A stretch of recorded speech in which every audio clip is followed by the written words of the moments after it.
You've likely heard of Ty Lue. If it wasn't his current stint with the Clippers, you've likely heard of Lue from his days coaching the Cavs. If you go even earlier back, you'd probably remember this.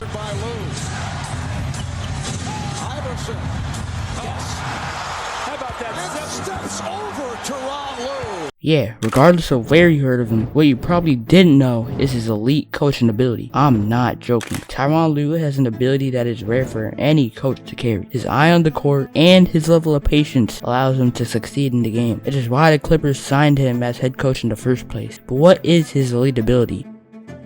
So after retiring as a two-time NBA champ in 2009, Ty Lue quickly associated himself with coaching. Although Lue was the director of basketball development for a couple of years, he didn't become an assistant coach until 2013 for the Clippers. It was in late 2014 when Ty Lue became one of the assistant coaches for the Cavs. It wasn't until here when Ty Lue really made an impact as a coach, and for good reason. Up until this point, Ty Lue is cast in the shadow of people who seem to have it under control. Doc Rivers had literally just won a championship in 08, and people had high marks of him. Not to mention, Rivers was already backed by a great team, including Chris Paul, Blake Griffin, and DeAndre Jordan. There wasn't much room left for Lue to make a great impact on the team, but this was different with the Cavs.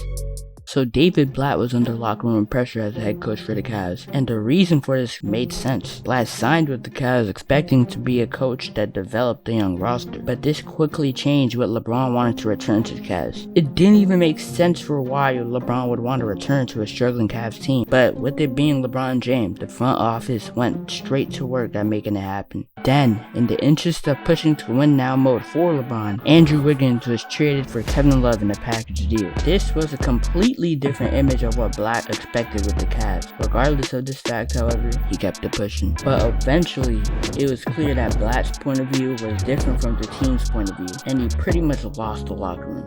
Even though he already had somewhat of a reputation for being an assertive coach, the Cavs team pretty much just walked over him, and there's no connection at all. It got to a point where players were literally approaching Lue for help. Not to mention, the media was very much a hater in Blatt's role on the Cavs. It would always feel as if there was something to say about Blatt, and they always questioned his future on the team. All this disorder led to Blatt being fired in 2016. There was simply just not much connection, and it was kind of a dead end. But one thing sure came out of that: Tyronn Lue was promoted to head coach of the team, and this was the real turning point in his career. It was always inevitable that Lue would become the head coach of the team, as the Cavs previously hired Lue as the highest paid assistant coach in NBA history, only in an effort not to lose him. The Cavs team was very confident in Lue's ability to lead the team, and it finally felt like there was a connection between the players and the coach. Lue was praised heavily by the team even before reaching the finals. It seemed as if both the media and the team were convinced that he was set for the job. LeBron referred to Lue as very composed and knowledgeable of the game. The success they had led them all the way to the NBA Finals. Even with their early struggles, the Cavs were still able to come out victorious in 7 games, and this added to the joyous atmosphere of the locker room. Ty Lue was doing a fantastic job as a first-year head coach, but it wouldn't be long until Lue would be faced with one of the biggest challenges of his career. The Cavs team went through some bumps and struggles the next year, and the biggest one was losing Kyrie in free agency after losing to the Warriors in the 2017 Finals. Tyronn Lue now had to deal with figuring something out with his diminished Cavs team. However, in the 2018 season, the once elite Cavaliers team was 4-6, and concerns over the Cavs team began to loom. Even the locker room was a bit disoriented. Teams could easily take the defense out of their spots, which led to many wide open looks. On offense, they settled for a lot of jump shots, which they just weren't making. But then in November, Ty Lue and the Cavs flipped the switch. They went 12-3, and things were seeming to work. Although there were still leaks that had to be patched, Ty Lue paid more attention to detail, and his revamped defensive style allowed the Cavs to cover off-ball players. So although Ty Lue proved to be a competent coach, especially in making adjustments, there seemed to be just one small detail that could be an issue at times. Lue sometimes seemed to struggle making adjustments quick enough, as it took Lue weeks to patch the holes that were exposed in the Cavs team. But soon enough, we'll realize that it's all just part of Lue's brilliant plan. After once again losing to the Warriors, LeBron quickly jumped off of the sinking ship that was the Cavaliers. Obviously, their team wouldn't get better if LeBron stayed, and especially after Smith's ridiculous fumble, it was only a matter of time until LeBron left.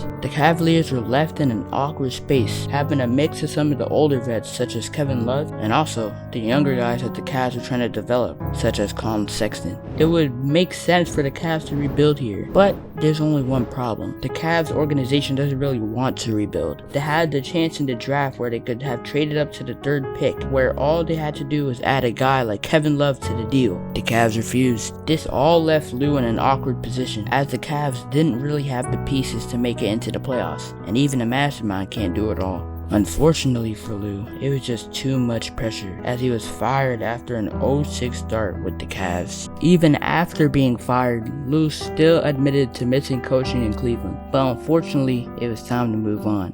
A while later, Lue found himself working a role back with the Clippers and with Doc Rivers. Before the 2020 season, he was hired again as an assistant coach for the Clippers. It would be unlikely that Lue would achieve any sort of success, especially behind the heavily appreciated coach, Doc Rivers. And it would be difficult for Rivers to lose his reputation so quickly, especially being backed by Paul George and Kawhi Leonard. That sounds familiar. But anyways, it seemed like another dead end for Ty Lue. But then, the unthinkable happened. Doc Rivers and the Clippers choked a 3-1 series lead to the Nuggets, and maybe Ty Lue may finally get a second chance to shine. On September 28, 2020, 2 weeks after the Clippers lost to the Nuggets, Doc Rivers was fired from the Clippers. This was the biggest opportunity that Lue had in a while. He finally had the chance to prove himself as a worthy coach, and there was a skilled team right in front of him to help him complete the task. Luckily for Lue, this opportunity did not go to waste. On October 20th, 2020, a week after the season ended, Lue was promoted to head coach. This is where Ty Lue really transformed into the coach he is today. Ty Lue had a unique genius that many weren't attuned to. Remember Lue's small issue that I told you about earlier? Yeah, it was about how Lue was a bit slow when it came to making adjustments at times. Well, Lue kind of does that on purpose. He's very intentional with when he wants his team to shine and when he doesn't. He uses his team's down moments to create brilliant schemes that nobody could have expected. Darvin Ham, for example, with the Lakers, doesn't really make use of the times when the Lakers just completely suck to completely change things around. Lue, on the other hand, is completely ruthless when it comes to making adjustments. It doesn't matter if it seems to make sense to do something else. That is also another great feature of Lue. He really doesn't let the media get to him, especially recently, and that has helped him make adjustments that are precisely designed for his team, and ones that use his attention to detail, rather than from the help of some internet bluff that just watches the games with a half-open eye. When Lue arrived as head coach of the Clippers, he wasted no time. Not only was it important to use plays that worked, it was also important to use plays keen to his players. If you want to get the most out of your guys, you got to know how to cater to them. Lue already had experience getting to know his players, as this is how he was so well respected on the Cavs team during their stint.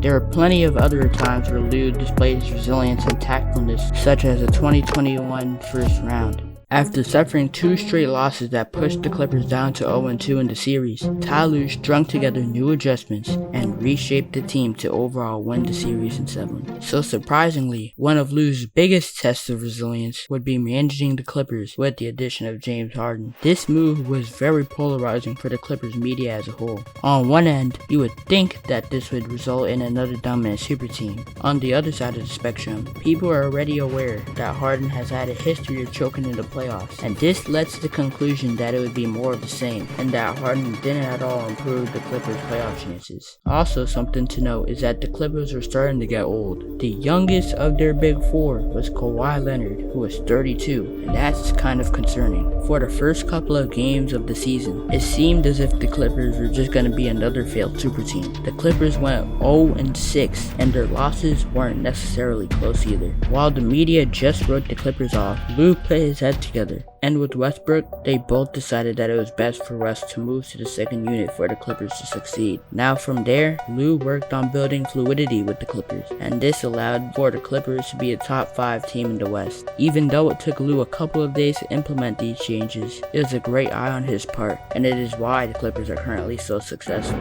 So Ty Lue, over the span of a decade, became one of the most skilled coaches in the NBA. But who do you personally think is the most skilled coach in the league?